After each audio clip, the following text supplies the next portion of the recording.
नमस्कार, capital TV का prime time show देख रहे हैं आप। मैं हूं आपके साथ पूजा।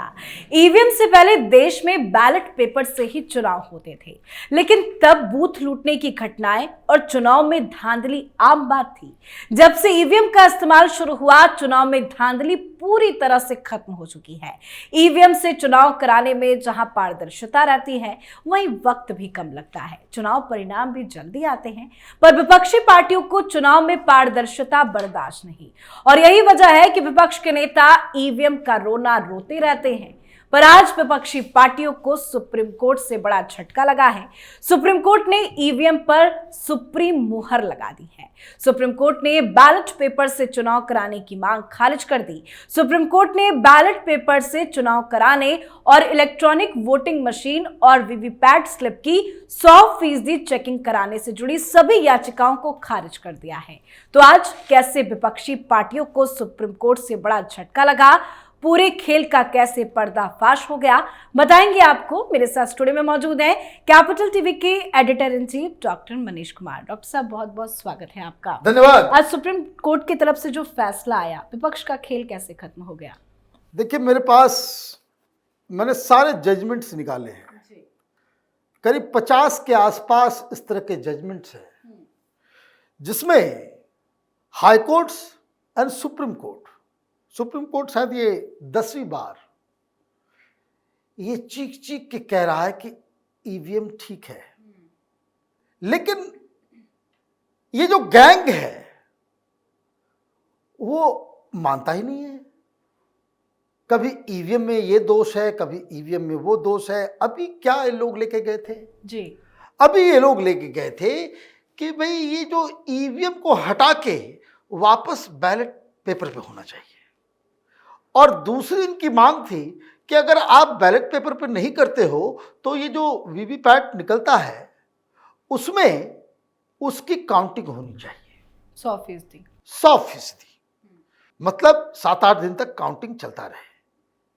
और ये समझ में नहीं आता, अगर आप बैलेट पेपर से चाह रहे हो और काउंटिंग जो है आप वीवीपैट का करवाना भी चाह रहे हो, तो वीवीपैट को काउंटिंग करने में तो आप पहले ही मांग लो कि भाई एक ही मांग जायज था। लेकिन कर क्या रहे ये लोग? ईवीएम टारगेट नहीं है। 51 से ज्यादा इस तरह के ऑर्गेनाइजेशंस और सारे लोग इस पिटीशन के पीछे हैं। कई सारे एनजीओज इसके पीछे हैं। अब इतने बार हाई कोर्ट में, सुप्रीम कोर्ट में केस चल रहा है, वकील तो फ्री में काम करता नहीं जी। आज तो शायद 3 थे वहां पे। कपिल सिब्बल भी थे, सिंघवी साहब भी थे, वहां प्रशांत भूषण भी थे, और भी बहुत सारे लोग थे। तो इसकी फंडिंग कहां से हो रही है? यही सवाल मूल्य है। मेन सवाल तो यही है कि ये जो लोग इतने बड़े बड़े वकील जो सिर्फ अपने आप को प्रस्तुत करने के लिए वहां पे वो खड़े होंगे, केस क्या होगा, जीतेंगे हारेंगे कितनी बार, एक बार वो अगर वहां पे खुद मौजूद होते हैं तो 20 लाख, 25 लाख, 30 लाख रुपए वो सिर्फ खड़े वहां मौजूदगी दर्ज कराने के लिए वो इतने पैसे लेते हैं। तो करोड़ों रुपए कौन सा ऑर्गेनाइजेशन है? तो ये पीयूसीएल, मैं देख रहा हूं बहुत सारे नाम हैं, मैं नाम लेते रहूं और सबके बारे में बताता रहूं, उसी में टाइम लग जाएगा। कौन है ये लोग? राहुल गांधी, अरविंद केजरीवाल, इस तरह के लोग। लिखने वाले कौन है ईवीएम को लेकर के? तो न्यूयॉर्क टाइम्स में भी, तो वॉशिंगटन पोस्ट में भी, वॉल स्ट्रीट जर्नल में भी, अल जजीरा में भी, लायर वायर। तो ये तो छोटे मोटे लोग हैं। ये पूरा प्रपंच क्यों चल रहा है, इस चीज को समझना जरूरी है। अदरवाइज ये को कहते ना भाई, ये दिया जलते रहना चाहिए, ये आग लगाए रखो। सुप्रीम कोर्ट कई बार कह चुका, हाई कोर्ट, चाहे वो दिल्ली हाई कोर्ट हो, मुंबई हाई कोर्ट हो, हर हाई कोर्ट से आपको मुंह की खानी पड़ी है। लेकिन फिर भी, और मैं आपको बता दूं, आज के वीडियो की हर बात वो सत्य साबित हो जाएगी अगर ये ईवीएम के ऊपर फिर से कोई ना कोई कोर्ट पहुंच जाता है किसी दूसरे बहाने से। कभी कहेगा कि भाई इसको हैक किया जा सकता है, कभी कहा जाता है कि नहीं इसको गड़बड़ है, कभी वीवीपैट की मांग चाहिए, वीवीपैट आ गया तो वीवीपैट की काउंटिंग चाहिए, तो कोई ये नहीं चाहिए वो नहीं चाहिए, तमाम को एन केन प्रकारेन। जी, और लगता भी यही है कि विपक्ष शांत नहीं रहेगा, किसी बहाने जरूर पहुंचे। क्यों इस सवाल का जवाब समझना है। क्यों प्रधानमंत्री मोदी आज गुस्से में थे, ये तमाचा लगा है, मुंह कालिक हो गया, ये हो गया वो हो गया, बहुत लोगों को आज सदमा लगा होगा, सपने चकनाचूर हो गए, सपने चकनाचूर हो गए। इस तरह की भाषा का इस्तेमाल करने के पीछे क्या, वो बहुत सारी चीज नहीं बता सकते। यह हम लोगों का काम है कि इसको बाकायदा डिकंस्ट्रक्ट करना।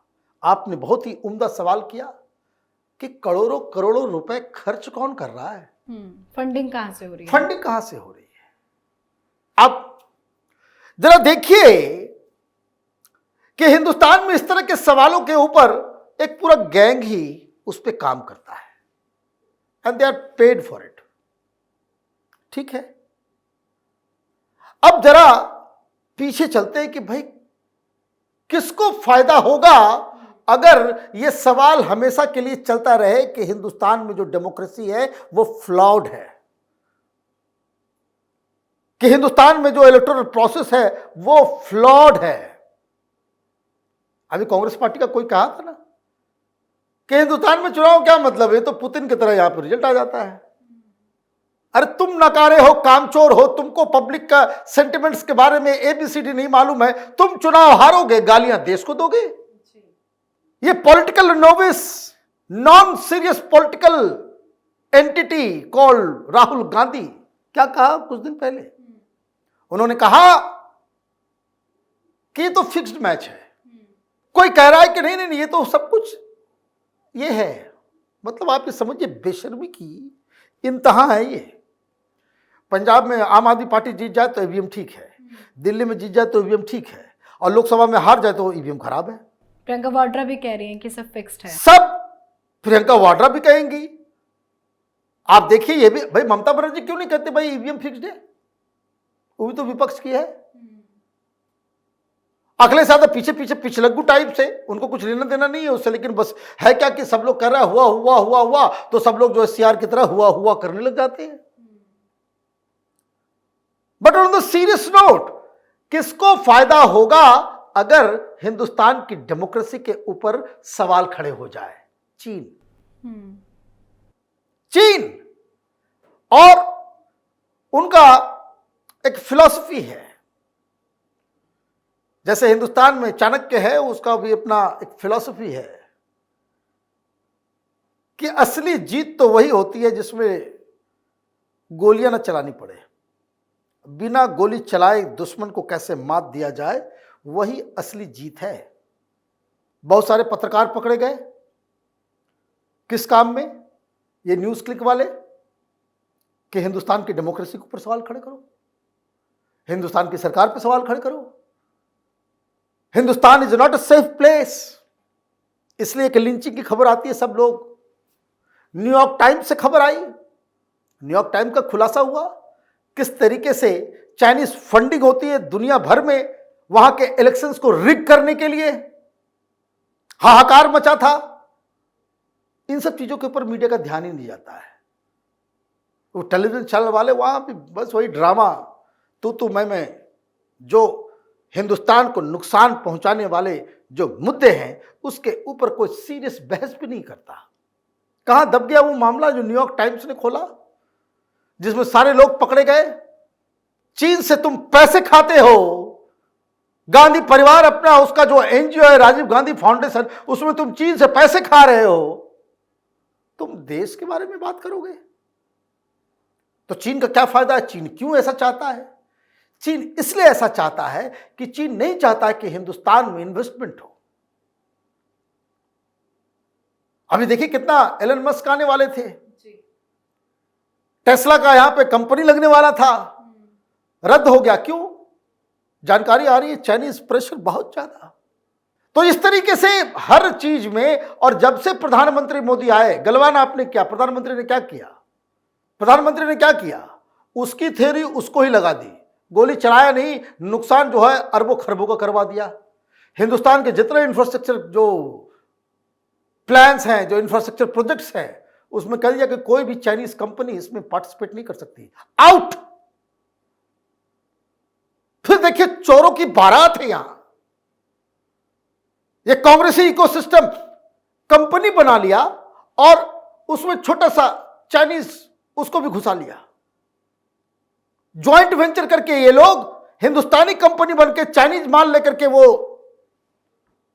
सरकार को मालूम चला, सरकार ने फिर से सर्कुलर निकाला कि खबरदार, चीन के साथ हाथ मिलाओगे तो तुमको छोड़ा नहीं जाएगा, तुम्हारा कैंसिल भी कर दिया जाएगा, पेनल्टी भी लगाई जाएगी।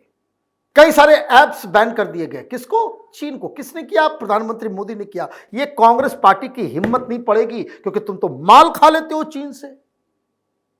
अब नई चीज और आई कि भाई तुमने बॉर्डर पे एस्केलेट करना चालू किया। अभी हिंदुस्तान की पॉलिसी बहुत ही क्लियर है, तुम 10,000 सैनिक लेकर के आओगे गलवान के पास, तुम लेकर के आओगे अरुणाचल के पास, तुम्हारी संख्या 10,000, हम 12,000 रख देंगे, तुम रखोगे 20,000, हम 24,000 रख देंगे। तो जहां जहां चाइनीज वो घुसने की कोशिश करते हैं, जितनी संख्या में वो लेकर के आते हैं, उतनी संख्या उससे ज्यादा सैनिक जो है हिंदुस्तान जो वहां पर रख देना है। आप टस से मस से नहीं हो पा रहे हो। फिर हिंदुस्तान ने, प्रधानमंत्री मोदी ने इनिशिएटिव लिया कि चीन को किस तरीके से खत्म करना है, तो आपने क्वाड बनाया, ऑस्ट्रेलिया, जापान, इंडिया और अमेरिका के साथ ये एंटी चाइनीज लॉबी क्रिएट किया गया। अभी 4 दिन पहले क्या किया प्रधानमंत्री मोदी ने, क्या हुआ है, ये खबर कोई बताता नहीं है, पता नहीं क्यों। फिलीपींस को हमने ब्रह्मोस मिसाइल दे दिया, वहां चला गया, फिलीपींस में पहुंच गया, मनीला में वहां पर तैनात हो गया। दुनिया का सबसे फास्टेस्ट और सबसे सोफिस्टिकेटेड मिसाइल सिस्टम आपने फिलीपींस को दे दिया कि जाओ, अब चाइना वाले आंख दिखाएंगे, दाग देना, इसको पकड़ नहीं पाएगा कोई। तो आप देखिए कि किस तरीके से प्रधानमंत्री मोदी चीन के थ्रेट को कर्टेल कर रहे हैं, उसको, चुनौती को जो है इसका सामना कर रहे हैं। और हिंदुस्तान में चाइनीज एजेंट बनके ये वामपंथी, उसकी विचारधारा, उसकी भाषा, उसके लोग, ये सारे कम्युनिस्टों को कांग्रेस पार्टी ने अपने सिर पे बिठा लिया है। संडे गार्जियन में 3 महीने पहले खबर आई थी, जिसमें तमाम चाइनीज और स्ट्रेटेजिक एक्सपर्ट्स से बता रहे हैं भाई चीन तो किसी भी कारण वो चाहता है कि एन के एन प्रकार प्रधानमंत्री मोदी को रास्ते से हटाया जाए। तो भाई कैसे कैसे क्या करोगे। तो जो लोग चाइना को समझते हैं कि दे कॉल देम कि भाई वो ऑक्टोपस की तरह किसी भी देश को घेरता है। ऑक्टोपस का मतलब बहुत सारे उसके हाथ होते हैं, तो मीडिया में भी, तो पॉलिटिकल पार्टी को भी, तो उसको भी, तो एनजीओ को भी, तो वहां पे आर्म्ड गुरिल्लास को भी तैयार कर देता है। ये कौन है, ये माओइस्ट, कौन है ये माओइस्ट। अभी 28 लोगों को जहन्नम में भेजा गया, कांग्रेस पार्टी करे भाई वो शहीद है। तो ये सारे डॉट्स कहां जाकर के मिलते हैं, वो वही जाकर के मिलता है कि हिंदुस्तान को, वो हिंदुस्तान की डेमोक्रेसी को वो इसलिए नीचा दिखाना चाहता है पूरे ग्लोबल स्तर पे। एक छोटी सी लिंचिंग की कहानी आती है, कैसे पूरी दुनिया में छप जाती है, क्यों, सो दैट दुनिया भर में एक मैसेज जाए, India is not a democracy, India is not a safe place, India is not the place where you should invest. यहां पे कोई मैन्युफैक्चरिंग यूनिट लगाना ही मत। चीन से लोग छोड़ के जा रहे हैं, क्यों, चीन में डेमोक्रेसी नहीं है। जो हमारी अच्छी चीजें हैं, कभी बहुत सारे लोग ये सवाल पूछते हैं कि भाई हिंदुस्तान में जो कुछ भी अच्छा होता है, एक गिरोह जो है वो उसको खराब बताने में क्यों जुटा हुआ रहता है। ये कारण है माल का। ये नोबल रॉय सिंघम है, माल खाओ। ये लोग ऐसे ऐसे तो दुष्ट है, ये प्रशांत भूषण और उसके गैंग के लोग।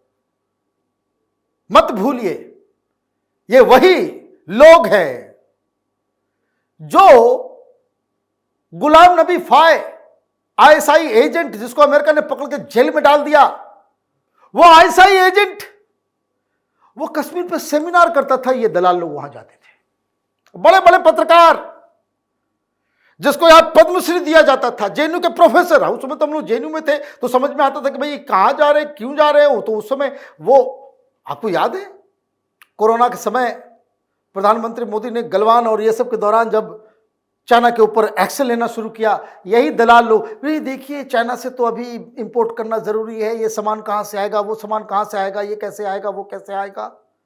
मैंने नीचता की हद देखिए। सोनिया गांधी मनमोहन सिंह की सरकार जब होती थी तो दीपावली में गणेश और लक्ष्मी की भी मूर्ति वो चाइना से आती थी। पागल बना दिया था पूरे देश को इन लोगों ने।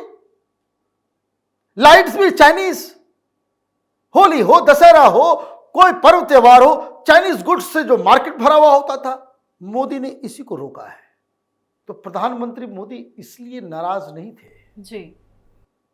वो ये सारी बातें अगर कह देंगे तो वो तो बवाल मच जाएगा इंटरनेशनल लेवल पे कि चीन के खिलाफ जो है पूरा ये, तो धीरे धीरे सारा काम हो रहा है। तो आज जो सुप्रीम कोर्ट से ये फैसला आया है उसका नतीजा क्या है। ये जो जॉर्ज सोरोस 80 साल का ये जो बुढ़ा है जो ताव दे रहा था कि हिंदुस्तान में विपक्ष को हम $100 मिलियन देने को तैयार हैं कि किसी तरीके से मोदी को खत्म किया जाए, उसने पैसे बंद कर दिए। पैसे क्यों बंद कर दिए? जब ये असेंबली इलेक्शन हार गए, इसलिए गाली गलौज करता है ना भाई ये राहुल गांधी जो तुम तड़ाक कर रहा है प्रधानमंत्री मोदी को, क्यों? माल बंद हो जाएगा। माल बंद हो गया। तो जॉर्ज सोरोस ने तो अपना पैसा, ये जो आज खबर आई है कि उधर जो फिलिस्तीन को लेकर के जो प्रोटेस्ट अमेरिका में हो रहा है, पैसा वहीं दे रहा है वो आजकल, पकड़ा गया है रंगे हाथ। तो हिंदुस्तान में मोदी को हटाने के लिए वो कर रहा था, वो है चाइनीज एजेंट, चाइना के साथ मिलकर वो सारा काम करता है। अब चीन को भी समझ में आ गया होगा कि बेकार ये बंटर लोगों के साथ जो है हम पैसे लगा रहे हैं, ये माल खाते हैं, कुछ करते नहीं है, चुनाव भी हारने वाले हैं। तो आप ये समझिए कि आज की जो हार हुई है, जो प्रधानमंत्री ने कहा कि बहुत लोगों को दर्द हो रहा होगा, इनका इशारा यही है कि ईवीएम लॉबी जो माल खा रही थी अब पैसा नहीं आएगा, तो फंडिंग जो है बंद हो गई, पैसा आना बंद हो जाएगा। ये लोग 5 साल और प्रधानमंत्री मोदी, ये जो विदेश से जो पैसा आता है, एक एक रुपया, चाहे वो वहां से बाहर में सेटल्ड मजदूर हो, ऑफिसर्स हो, लोग हो, प्रोफेशनल हो, एक काम सरकार को करना चाहिए कि हिंदुस्तान में विदेश का एक पैसा भी वो आता हो किसी भी रूप में, that must be accounted for. आप देखिए ये सारी बीमारी जो है ये बंद हो जाएगी। सब पीआईएल का जो धंधा करने वाले लोग हैं, इनकी दुकान बंद हो जाएगी, फॉरेन फंडिंग बंद हुआ, ये झोला छाप एनजीओज बंद हो जाएंगे, ये तमाशा करने वाले पॉलिटिकल पार्टीज जो विदेशी फंड के ऊपर चुनाव लड़ते हैं, उन सब की बोलती बंद हो जाएगी। बस ये काम करना बहुत जरूरी है। बिल्कुल सर, बहुत बहुत धन्यवाद, आपने इतने अच्छे से समझाया। धन्यवाद। तो सुप्रीम कोर्ट ने विपक्ष को बड़ा झटका दे दिया है। ईवीएम में डाले गए वोटों की वीवीपैट पर्चियों के 100% वेरिफिकेशन की मांग को लेकर सुप्रीम कोर्ट में याचिकाएं दायर की गई थी, इन्हें कोर्ट ने खारिज कर दिया। इस फैसले के साथ ही कोर्ट ने विपक्षी दलों के उन आरोपों पर भी विराम लगा दिया जो लगातार ईवीएम में गड़बड़ी को लेकर लगाए जा रहे थे। सुप्रीम कोर्ट के फैसले पर पीएम मोदी ने भी कड़ा प्रहार किया है और कहा है कि यह फैसला विपक्षी पार्टियों के लिए करारा तमाचा है। सुप्रीम कोर्ट के इस फैसले पर आप अपनी राय कमेंट कर लिखें। देखते रहिए कैपिटल टीवी। नमस्कार।